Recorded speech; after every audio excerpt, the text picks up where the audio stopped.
6:15. This is the Sri Lanka Broadcasting Corporation. Here is the news edited by Lakshman Fonseca and read by J. Yogaraj. First, the headlines.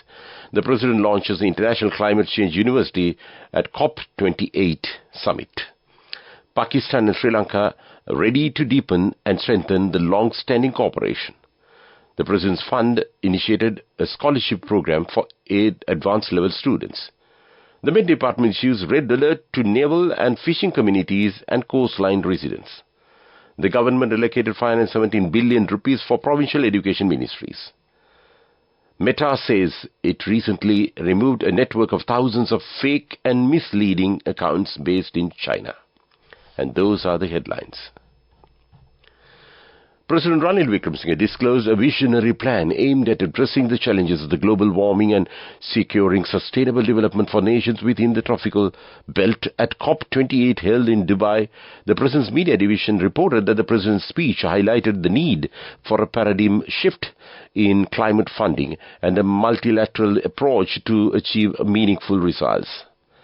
President Wickremesinghe stressed the uncertainties surrounding the 2030 target for peaking global temperatures. He added that the 50-50 chance of meeting this crucial goal and questioned the feasibility of expecting substantial financial contributions from governments. He also proposed a courageous approach that involves both tropical and non-tropical countries, as well as the collaboration between the government and the private sector. He said the Tropical Belt Initiative focuses on harnessing commercial investments in vital natural resources within the tropical belt, such as forests, swamps, and mangroves. President Wickremesinghe emphasized the importance of making these investments commercially viable, unlocking the funds needed to combat global warming. He also highlighted the initiative's potential to attract private sector involvement, contributing to the ambitious goal of securing trillions of dollars annually. Furthermore, President Wickremesinghe emphasized the efforts in the Indian Ocean is envisioned to become the world's largest global sink for carbon. Pakistan and Sri Lanka are ready to deepen and strengthen the long-standing cooperation in political, economic and cultural domains. It was disclosed at a meeting between Pakistan's caretaker Prime Minister Anwar-ul-Haq and Sri Lankan President Ranil Wickremesinghe on the sidelines of the COP28 summit in Dubai today. The two leaders expressed satisfaction over the close and amicable nature of the bilateral relations between the two nations, highlighting the goodwill towards the people of both nations, focusing on enhancing people-to-people ties. At the meeting, the Sri Lankan President highlighted Sri Lanka's efforts and the initiatives to overcome economic challenges and the crisis of excessive debt. Pakistan's caretaker Prime Minister Anwar-ul-Haq in turn briefed the Sri Lankan President on Pakistan's endeavours for economic upliftment. The leaders of the both nations underscored the importance of the collaborative efforts to address common challenges, including fostering peace and prosperity in South Asia. It was highlighted to tackle the adverse effects of the environmental changes. This news comes to you from Sri Lanka Broadcasting Corporation. The President's Fund has initiated a scholarship program for students participated in the 2022 GC Advanced Level Exam. President Media Division said President Ranil Wickremesinghe has directed the commencement of a scholarship program through the President's Fund for students currently pursuing GC Advanced Level studies. The PMD said 50 students will be selected from 100 educational zones across the island to ensure comprehensive coverage. The initiative aims to furnish scholarships announcing to 6,000 rupees per month for a total of 5,000 deserving students. PMD added the Presidential Fund facilitated scholarships for 3,000 students over 24 months. Eligibility criteria for applying for these scholarships include being a first-time participant in the GC Ordinary Level exam, passing the examination and qualifying for the advanced level studies. The Department of Meteorology said that a depression over the southwest Bay of Bengal will develop into a cyclonic storm today, prompting the authorities to issue a red alert to naval and fishing communities and coastline residents in the north and east of the country. They said that the depression, some 380 kilometers northeast of the Trincomalee, was moving rapidly towards the country and would most likely brush along the northern coast sometime today. The cyclone, with a wind force of 50 kilometers per hour, could increase speed when it nears the coast, and therefore the Navy and fishing community had been advised to refrain from venturing into the sea during this period. Those already at sea have been directed to return immediately or move to safer areas and asked to monitor the weather updates issued by the authorities from time to time. The cyclone is expected to move west-northwestward near the north coast of Sri Lanka before moving towards the Tamil Nadu coast in South India by tomorrow. The government has allocated 517 billion rupees for provincial education ministries. Minister of Education Dr. Sushil Premchand says it is an increase of 55 billion rupees compared to last year allocation. He added the measures will be taken to distribute the school textbooks and uniform materials at the beginning of the year. Apart from it, government has also planned to provide free midday meals for 1.6 million school children and provide shoe vouchers for over 7,000 students. Minister of Education disclosed these plans when he met the Mahanayaka Thero of the Malwati chapter, Most Venerable Tibbatuavi Sri Sumangala Thero in Kandy this morning. And that's local news.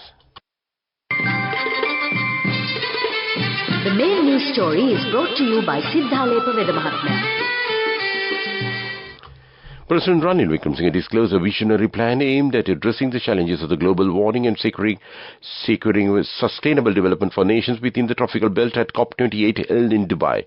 The President's media division reported that the President's speech highlighted the need for paradigm shift in climate funding and a multilateral approach to achieve meaningful results. President Wickremesinghe stressed the uncertainties surrounding the 2030 target for peaking global temperatures. He added the 50-50 chance of meeting this crucial goal and questioned the feasibility of expecting substantial financial contributions from the governments. And that came to you in Top News. The main news story was brought to you by Sinhala Veda Mahatmya. Moving on to Watchlight, the obesity levels of school children in the Colombo district have increased to 8%. Director of Maternal and Childbirth Family Health Bureau, Dr. Chitramali De Silva says, children tend to consume foods more carbohydrate due to the difficulty of buying protein-rich foods, and it is a reason for the increase in obesity levels. Dr. Chitramali added that the trend of rising child obesity levels will have a negative impact on their future, and it will lead to an increased number of people infected with non-communicable diseases. And that came to you in Watchlight. And moving on to world news headlines, UN Security Council ends political mission in Sudan. Peru lost more than half of its glacier surface.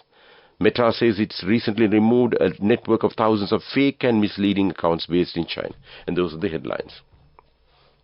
The mandate of the United Nations Integrated Transition Assistance Mission in Sudan will be terminated today. It will be followed by a 3-month transition period allowing for the departure of their staff as well as the transfer of some of its tasks to other UN agencies. The UN mission in Sudan employs 245 people, including 88 in Port Sudan, as well as others in Nairobi and Addis Ababa.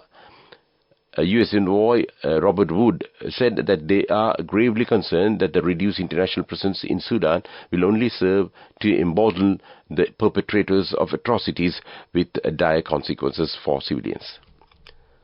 Peru has lost more than half of its glacier surface in the last 6 decades due to climate change. Peruvian scientists say 175 glaciers became extinct due to climate change. Between 2016 and 2020, Peruvian scientists from the state agency that studies glaciers said that the factor that causes the greatest impact is the increase in the average global temperature.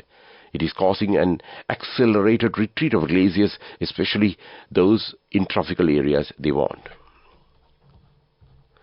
Meta says it recently removed a network of thousands of fake and misleading accounts based in China. The users posed as Americans and sought to spread polarizing content about U.S. politics and U.S.-China relations. Among the topics the network posted about were abortion, culture war issues, and aid to Ukraine. Meta did not link the profiles to Beijing officials, but it has seen an increase in such networks based in China. And that's world news. And moving on to development news, the government has taken steps to provide concessionary loans for small and medium-scale entrepreneurs. State Ministry of Small and Medium Enterprises Development says the loans can be obtained for 2% interest rate. The government has allocated 30 billion rupees in this regard. The assistance of the Asian Development Bank has also been received for this purpose. That's development news. And moving on to sports, former Sri Lankan skipper Angelo Matthews and star all-rounder Wanidu Asaranga have been listed among the registered players among a total of 1,166 players for the Indian Premier League auction. The matches are to take place in Dubai on December 19th. Matthews' name is among the list 25 players registered for the upcoming auction with a base price of Indian rupees 2 crore. Asaranga was released by his former franchise Royal Challengers Bangalore, is registered among the top 20 players with a base price of Indian rupees 1.5 crore. And that's sports news. Go ekak thiyana youth eකට life එකේ change එකට නියමෙට set වෙන්න ඇස් වහගෙන දැකපු වීන හැබැයි කරන්න youth එකට නියමෙට set වෙන්න friendship එක මෙන්න. The all-new NSB Ithru account. NSB IAM, a plan for your dream. Business News, sponsored by National Savings Bank, the safest place for your money. The University of Peradeniya is planning to become an international campus that enriches the experience of foreign students and also to engage in a digital transformation. Vice-Chancellor Professor M.D. Lamawansa said there was a notable increase in the presence of foreign students on the campus, underscoring its growing appeal internationally. He added that the Postgraduate Institute of Science and the Faculty of Management have been promoting and bringing in foreign students. And that was Business News. Business News, sponsored by National Savings Bank, the safest place for your money.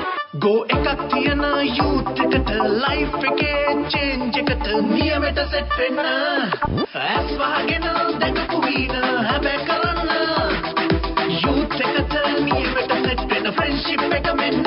The all-new NSB Ithru account. NSB IAM, a plan for your dream. And now in economic news.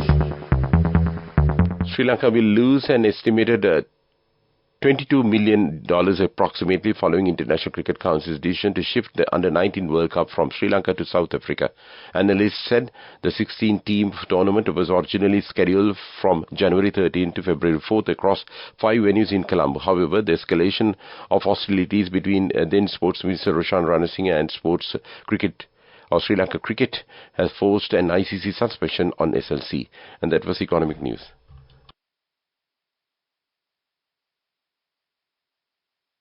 Moving on to weather report.